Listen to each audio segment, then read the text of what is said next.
If he wants to move on and not date you because you're unwilling to have sex with him before you even have a relationship with him, he's not the right one for you. And that's okay. It's called sorting through. If you're out there in the dating world, you've got to sort through quickly. He doesn't have the same value as me. He doesn't respect my value. He doesn't respect my boundaries. So move on. And if he's just willing to say, nope, he's just not the right one. And good to know that up front. Welcome to the Danielle Hage Podcast. I'm your host, Danielle Hage. Danielle is my mother-in-law and Nini to my three girls. She is pastor, speaker, and founder of Dynamic Traits. She has over 40 years experience in family and marriage relationships. She's been married for 43 years to Steve Hage, who travels the world preaching the gospel, and together they pastor a church in Laguna Niguel, California. So welcome, Danielle. Thank you. So glad you're here today because we're going to talk about something that's going around the internet. I don't even know too much about it. It's the high value woman. So you are going to give us the true 10 qualities of a high value woman. Talk to us about that. Yes. Okay. So I don't know where people are getting their information about high value men, high value women, but this is what I believe a true high value woman is. I don't think a man sets a woman's value. I think a woman sets her value and knows her value. So we're going to give you 10 different things. Number one, she knows who she is in the eyes of God, meaning she knows her creator. She knows her value and her worth in the eyes of God, meaning in order to know who you are in the eyes of God means that you have to seek him. Yeah. You have to seek him. Yeah. And a woman who knows who she is in the eyes of God, it gives her a security and a confidence of just being a woman. Yeah. So I think that's really, really important. Okay. Do you have anything to add to that? Is there anything growing up as we're raising children? I'm interested in this because I'm raising three girls and one who's almost a teenager. Yeah. So even growing up, how do I help them understand who they are in the eyes of God? Yeah. And I think just, especially for young kids, doing those regular devotionals like that you're already doing and having it be a conversation around the house. Yeah. It's not just going to church, but, putting it on a level that they can understand, knowing, teaching your daughters, to know their worth. Here's how God made you. Yeah. Here's what a godly woman is. Here's how a godly woman lives. Here's what a godly wife will be like one day. Yeah. And just kind of starting to instill those little seeds in them as young girls. Oh, it's been so fun having those little conversations with them, talking about, their own personality types and how, because they're all all three of them are very different. Yes. And even talking to them like, okay, someday when you start to date and a man starts pursuing you for marriage, you're going to want to look for a man that's maybe got this type of personality that's going to fit a little bit more. Yeah. And also just in their everyday lives, celebrating their uniqueness. Yes. They have some quirks. They have some funny things about them. And I don't want them being whitewashed against social media thinking I need to be like everybody else. I need to be like this. I can celebrate the uniqueness that God has put in me. Absolutely. Absolutely. It's good. So number two, a high value woman exudes a joy of life that comes from being confident in who she is. So a woman who knows her worth and her value and is confident, she's happy. She likes who she is.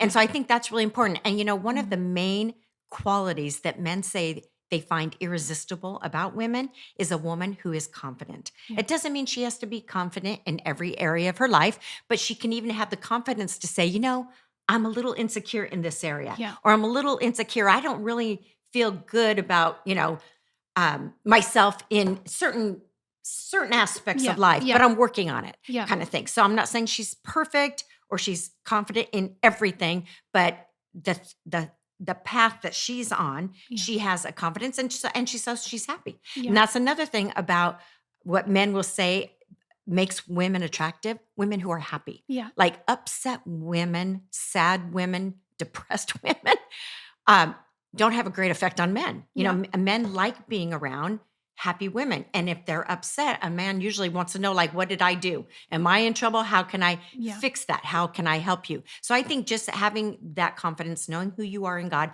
helps you to walk through life with a certain joy in your life. When I hear you talk to, it makes me think that she's also confident and happy with who she is and content being with herself. Yes. I think, we'll talk about it a little bit later, but I had this moment in life where I did not have this teaching, Yeah. then started to get this teaching and changed my life completely before I got married. And there was that time where I was not any of these qualities, but I also did not like being with myself. Yeah. I always Wow. had to be around people. Wow. I always had to be because I Yeah. just did not have that true Right. happiness, that true joy Right. and confidence in who I was. So it would just mask it through environment and through other people. Absolutely. And they say that's a sign of healthiness that you can be alone. You Yeah. can entertain yourself. You like yourself No, enough I only want to to be by myself. yourself. Yeah. Now you've totally flip-flopped. Everybody leave me No, alone. I'm so comfortable, Yes. confident. Okay. So number 3, she's a virtuous woman. She knows her value. Her price is far above rubies. So, and yes, I got that. That is part of the Proverbs 31 woman. And I believe all of these 10 things really are the Proverbs 31 woman. But she being a virtuous woman, meaning that she doesn't sleep with every guy she meets. She doesn't sleep with every guy that buys her dinner. We've kind of gotten to a place in our culture where women think that they have to trade sex for a dinner. Because the man pays, then she owes him something. She doesn't owe Or even him just attention. anything. Yeah. Because she owes him a thank you and an appreciation. But if a man is taking a woman on a date thinking, when I buy her dinner, then she gets to repay me with sex, that woman needs to set the standard up front. Like, no, we're not doing that trade. I need to get to know you. So men, I have learned that men fall in love with a woman's virtue, meaning that she holds her cards close. She doesn't have a 50-man body count under her belt, that she has enough self-respect and dignity to know that just because I don't sleep with him, see, what I think women are afraid of is if they don't sleep with them, the next girl will. And the next girl probably will. But that's okay. You can have enough self-respect to say no and become the challenge that most men want. Most men, and I guess, yes, there are exceptions to every rule, but they don't want a woman that is easy, that it will give her body to him just because he asks. He's going to ask because he's a man. If he's a healthy, warm-blooded man, he's going to ask, and that's okay. Doesn't mean that there's something wrong with him or that he's a pervert. But a man actually likes a woman that says no because it's a challenge for him, and it tells him she's not sleeping around with other guys. Also, he's not saying yes to everybody, or she's not saying yes to everybody else. It puts him on the hunt. Yeah, but the virtuous part of that is she goes into the date or whatever coffee with him already knowing she's going to say no. Yes, she's got her standard. Yes, that she is going to hold that boundary. Yep. Where I have gotten in that situation before, going to make a game time decision. Yeah. And that leads you nowhere good because the virtue wasn't set ahead of time. Right. So you're the boundary thinking, wasn't well, set. if I like this guy, I'm going to go on a date. You don't have that boundary set up. It's like, maybe I will, maybe I won't. Depends on how the date goes. Let's see if I like him. Yeah. But if you are holding on to your virtue, and I'm not saying you have to be a virgin. I mean, yes, that would be great, but I think God is more interested in your heart than your virginity. And you always get a second chance. And I think a lot of women, because they've lost their virginity at maybe a younger age, as a teenager or in their 20s, think, well, what the heck? I've already lost it. Might as well just keep going. No, but you don't have to do that. Virtue is something you can acquire. Yes. Yes, it does not matter what your past was. Right. The virtue is something you can acquire. Right, Yeah, right. absolutely. And like you going into a date, knowing that you have that standard, whether you really like him or not, you have settled in your heart, in your mind, I'm not sleeping with you, even no matter how much I like you on the first date. I'm going to get to know you, and I want you to get to know me. And if he's not interested in getting to know you, move on. Move on. And if he says, well, then I'm not going to date you. I've actually had women say, men will say, well, I'm not going to date you again if you're not going to sleep with me. And I am like, say bye-bye. Yeah. Bye-bye. Well, again, if you already have that boundary and that virtue, it makes it not an emotional decision. Right. Not a decision in the moment when he's saying all the things he's saying all the or right trying, things. saying all the right things or saying not the right things, hindsight, to get you to sleep with him. Another thing is I think we're seeing that on social media and these popular women, these Instagram famous women, these rappers, singers, these women to me, it looks like they're always ready. They're always available. They're always like exuding, just like ready to jump. Sells. Yeah. Ready to jump in bed. Yeah. And you think as a woman, like, Am I supposed to be that way? Wait, am I supposed to be that? And so if I don't give it up to him, Mhm. then like you said, he's just going to go along to the next one and get it with Yeah. her. Well, wait a second. You didn't get to know me. Right. So if I do give it up, maybe you'll get to know me and then we'll form this connection, this Yeah. emotional bond, which you have taught over and over and over again. That's not the way Yeah. that men bond and Yeah. connect. And if he wants to move on and not date you because you're unwilling to have sex with him before you even have a relationship with him, he's not the right one for you. And that's okay. It's called sorting through. If you're out there in the dating world, you got to sort through quickly. He doesn't have the same value as me. Yeah. He doesn't respect my value. He doesn't respect my boundaries. So move on. And if he's just willing to say, nope, he's just not the right one. And good to know that up front. Yeah. Don't get emotionally attached and then find out he's not the right one for you. Yeah. Number 4, she's comfortable in her skin and she embraces her flaws. So to be a high value woman doesn't mean you have the perfect boob to hip ratio. Okay. It doesn't mean you have the perfect body, skin, hair, size. Being a high value woman has more to do with your character, your heart, your mind, not your outward appearance. Yes, your outward appearance is important because it's the first impression that people get when they see you, right? So that's important. But the high value woman, again, she likes herself enough to take care of her body. Yeah. So she's going to do her best to eat right, be healthy, exercise, take care of herself, take her supplements, do whatever it takes to be your best. Yeah. But it doesn't mean you have to be perfect. Yeah. Which again, social media isn't going to tell you that. Yeah. And embracing those flaws, actually piggybacking off of Ruby's, when I've studied the Proverbs 31 woman before, and her value is far above Ruby's.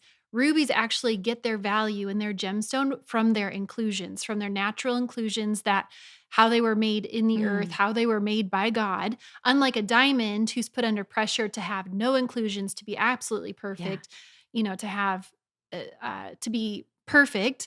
A ruby actually has more value because of its flaws and imperfections. Isn't that great to know? So understanding there's beauty in what God created. And you had said something earlier that they used to put rubies on when they were building homes. Yeah, in biblical times, they would put ruby under the foundation of a home. It helps keep it stable. Isn't that interesting? I love that. Yeah. So, and a high value woman will bring stability. She is stable. She is steady.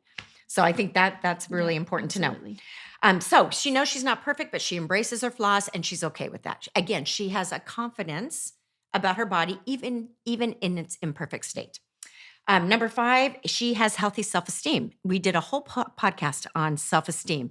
So a woman that has healthy self-esteem, not low self-esteem, healthy self-esteem, again, she loves herself. She takes care of herself. She makes decisions that add to her esteem, not subtract from it. So if you're doing things that go against what your core values are, what your connection to God is, if you're doing the opposite of those things, you're going to take hits to your self-esteem. If you're saying yes when you really want to say no, you're going to take a hit to your self-esteem. If you're somebody asks you for something and you don't want to give it, but they're pressuring you, and then you give it, you're going to walk away and feel resentful. You're going to be mad at yourself. My friend and I, we were skiing the other week, and we had a Uber driver that was taking us to the airport, and he was doing his best to work for that tip. And he was carrying our skis and our luggage, and we're like, we got it, because it was way too much for one man to carry, but he wouldn't hear it. And so he is taking all of our stuff and through the airport, and we're kind of looking at each other like, okay, we already paid a lot of money for this Uber. Now he wants a tip, and it was an outrageous price. And so I'm like, I'm not tipping him because we've already paid above and beyond what a normal Uber would cost in that area, because we checked this out later. And my friend was like, no, I have to give him a tip. So she pulls out money and tips him. She didn't want to. And then she was mad at herself afterwards. She was just like, why did I do that? And see, that again is sticking to your boundaries. Like he was working us. And I would have felt just fine walking away without tipping him. But she did. And then she resented, was mad at herself. Though doing those kinds of things, again, not sticking to your boundary, will chip away at your self-esteem. Yep. All right. Number 6, She loves herself more than any man. Mm. This one got a lot of pushback, even from men, when I did a short on this. And what people were saying, well, I thought we weren't supposed to be selfish, as if loving yourself is selfish. Here's what I mean by that. If a woman does not love herself more than a man, value herself more than a man, she is going to run the risk of getting into an unhealthy relationship with a man, because she will have no boundaries, no standards, because she so wants his approval and wants his love and needs him so desperately that she'll just say yes, yes, yes when she doesn't want to. It's actually better for the man that she loves herself more than you, because men fall in love with women. Women share the love they have for themselves with men. Yeah. And I know that might sound odd to you, but if you're a man and you're listening to this, you don't want a needy, whiny, messed up, screwed up lady who doesn't know her value, who doesn't know her worth, because you're going to have to be her rescuer, her fixer, and you can't do that. Responsible for making her happy. Yeah, she's going to look to you for that. A woman who loves herself, again, she's healthy, she's stable, steady, knows how to entertain herself, isn't needy having to have you near her at all times, 24/7. Well, isn't it better for a man who wants to add to her, to add to her happiness, to add to her life, to add to, the enjoyment that she's having, add to her happiness, not be the sole resource of her own, of her happiness. Yeah, because you can't be, really, because happiness is an internal state. It's not dependent on how people are around us or our outward external circumstances. Which that's biblical. I mean, to give out of your overflow. You have to learn what your own capacity is, what you need in that season to be filled up, especially when you have young children, a young marriage, family, all of that, work, career. You have to figure out what it takes to fill yourself up so you can give out of your overflow. When you're running on empty and then you still need to give to your children and your husband, there's no, you can feel that there's a lack of joy in that. There's a lack of contentment. Absolutely. All right. So we're on number 7. A high value woman receives generously what a man has to provide. I also got some pushback on this one. It takes, to be able to receive, it takes generosity. Yeah. If you don't receive, if you refuse to receive, do you know that that's what's selfish? Mm-hmm. So if a man wants to, and again, because, we're talking a lot about male-female relationships, but this applies to every area of your life. If you won't receive what a man has to provide, he wants to pull out your chair. He wants to open your door. He wants to buy you a meal. He wants to treat you like a feminine woman. So many women these days have become so masculine because they drank the Kool-Aid of the feminist movement, saying we don't need men, men aren't necessary, we can do it all by ourselves. Yeah, maybe we can, but who wants to? Yeah. Who wants to? I, for one, love being treated like a lady with all the men in my life, not just my husband, but my son, my male friends, my husband's friends. I like being treated like the queen, like a woman, like a feminine woman. I don't know why women resist that so much, except they think that they have to be that way to be a strong woman. And I think it takes strength just to be able to receive and to be a generous receiver. Yeah. If you are the feminine energy in the relationship and you're with a masculine energy man, he has way more to provide than you can possibly know. And the more receiving you are, that is actually what bonds him to you. That's what bonds a man to you. It's not sex. It's what he is able to provide. He loves being that protector, your hero. Yeah. We've got to give men these days in this culture a chance to be that for us and not just always be our own hero. I can do it all by myself. Mm-hmm. Even though you can, learning to receive what he wants to provide is huge in a relationship. Yeah. Huge. I think it's left women ragged, tired, exhausted. Trying to be too thin. Yeah, because we drank the Kool-Aid and thought we had to do it all. Right. But really, I mean, we've made some changes the last year or two in our marriage, in our environment, our home life.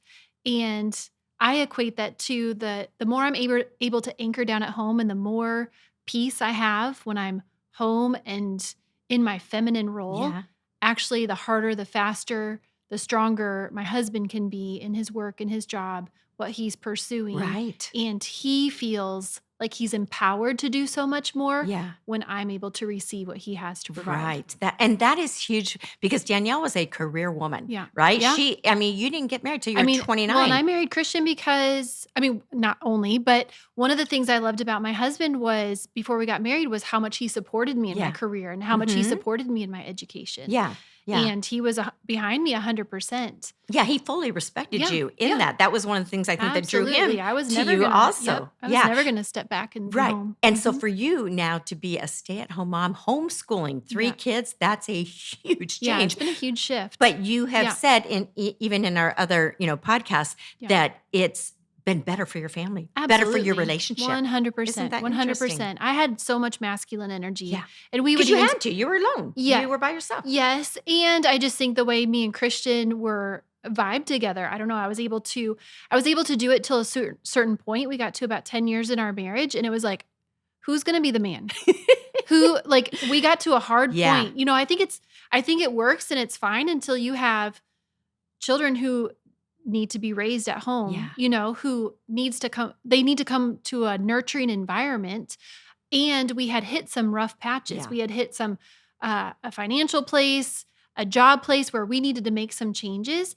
And at that moment, it's like, who's going to lead? Yeah. Who's going to do this? It was all fine and good while everything is fine and good until you get to that place and it's like, who's going to get us over this mountain? Yeah. Yeah. And we had that conversation. I remember Christian's dad having that conversation with him too. It's like, if you let her lead, then she'll lead. Yeah. She's going to be the man that's the in the relationship. Yeah. And that's going to set you up for the next 10 years Right.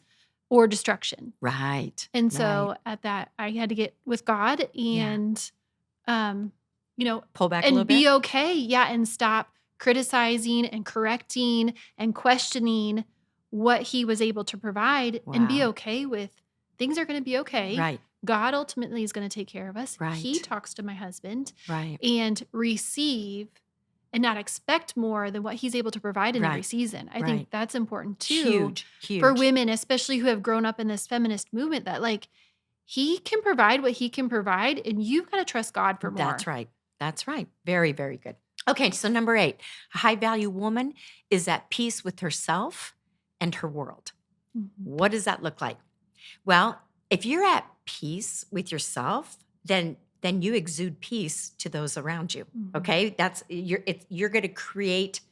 You'll create an environment of peace, which I think is kind of what has happened in your Yeah. guys' world, where now when Christian comes home and you're already at home, you've got the house in order, the Yeah. kids in order, everybody's happy, you're at peace, it immediately Yeah. puts him at peace. Yeah. And men, working masculine men, crave peace, especially after a hard day at work, they crave peace. And I know there's a lot of women out there that are saying, yeah, but I work full time too. I get it.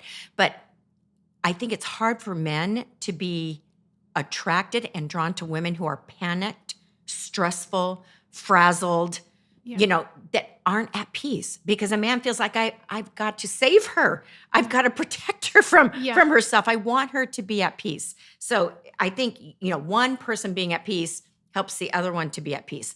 But also being at peace for a woman, I think means that you're able to express how you feel, express your emotions, and you can manage your emotions. Yeah. You don't fly off the handle. Again, there's going to be times, Yeah. there's always times where— Always, but you relate to your emotions in a healthy way. Yes, you have a healthy Yeah. relationship Yeah. with your emotions. You can express them, you can feel them, you can talk about them.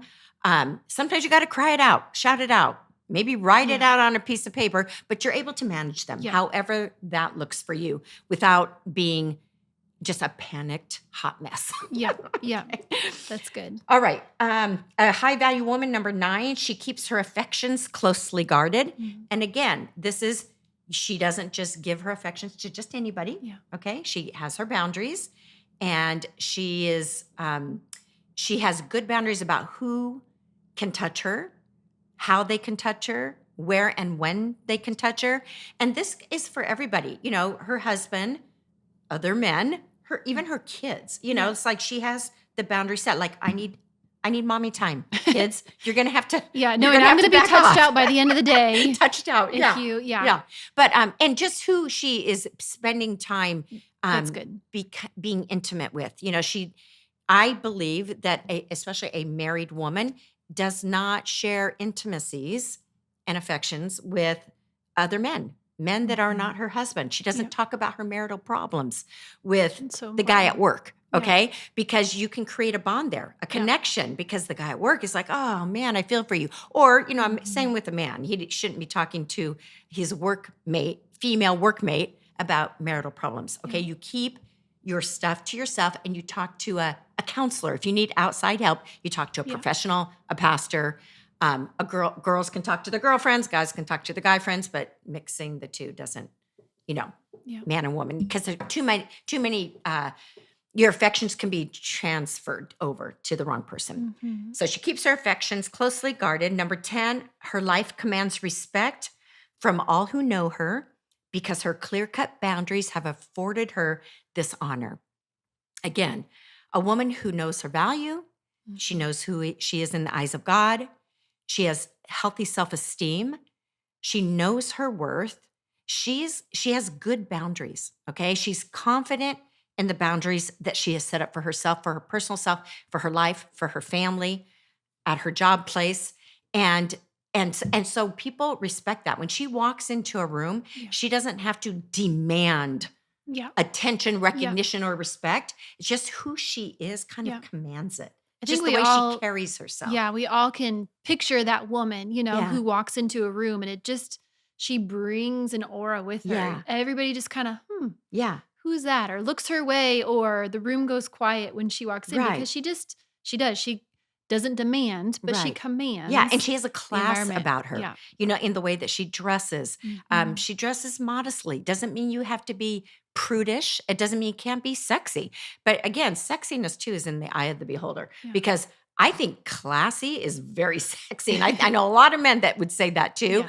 And showing way too much skin and dressing trampy, it might be sexy, but it's going to get you the wrong kind of attention. Yeah. It's not going to get you the kind of attention that you want or anything long lasting. It's good in the moment, maybe for that particular guy who finds you sexy and attractive, but I think again, just dressing a little bit modestly and classy, and again, still beautiful and sexy. Yeah, people have that self-esteem. So good. so that is a high value woman. Do you have anything else to add? No, I just think these are tools that are not going to be caught. Yes. They have to be taught. If you are a parent raising children, even if you are going to church every weekend and they're in their children's ministry, these are explicit things that have to be taught, not caught. I had this transformation in my mid to late 20s where I did not have these tools. I was not the high value woman, and I was not getting the results that I ultimately wanted, to be married, to have children, to have a family.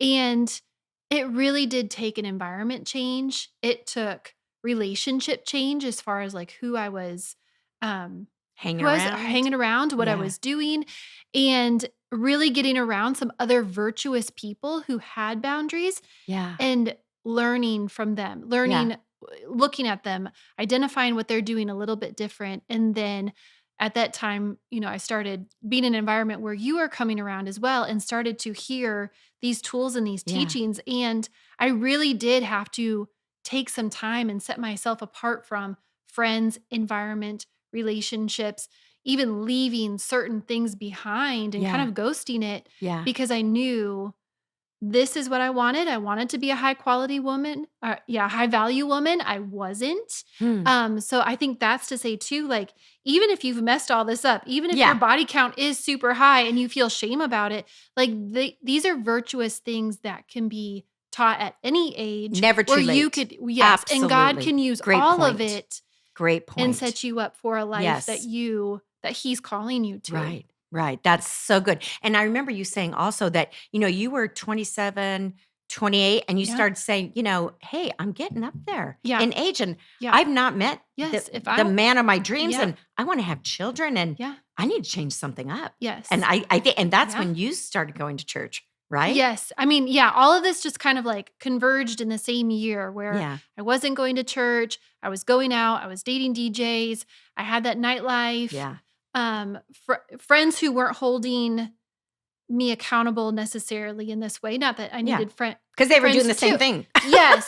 We were all out, and so I got a flyer in the mail by the grace of God, started, checking out this church, started going to church, started to get involved.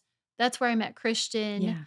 And that's where I started to see, like, wait a second. So all of this friend group went to a movie and now everybody's just going to go home.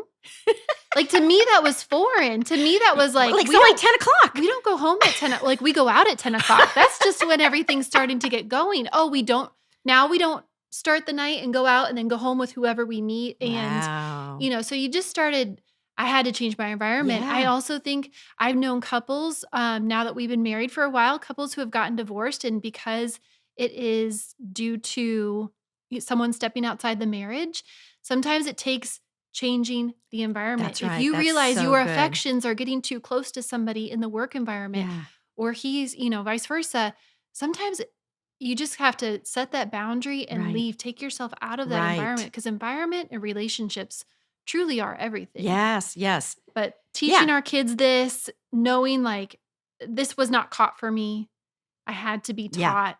So now I want my children not to have the same struggles I had through my 20s, and to be that high value woman, to have that self-esteem, and to teach them young. This is explicit. So, And so you good. know, these qualities, these high value qualities, if you are a single woman, you will attract a high value man. Yeah. And I don't believe, I've heard it said that men are the ones who set a woman's value. I totally disagree with that. Yeah. We set our value because of what we believe in our hearts, what are our core values. We get to set that.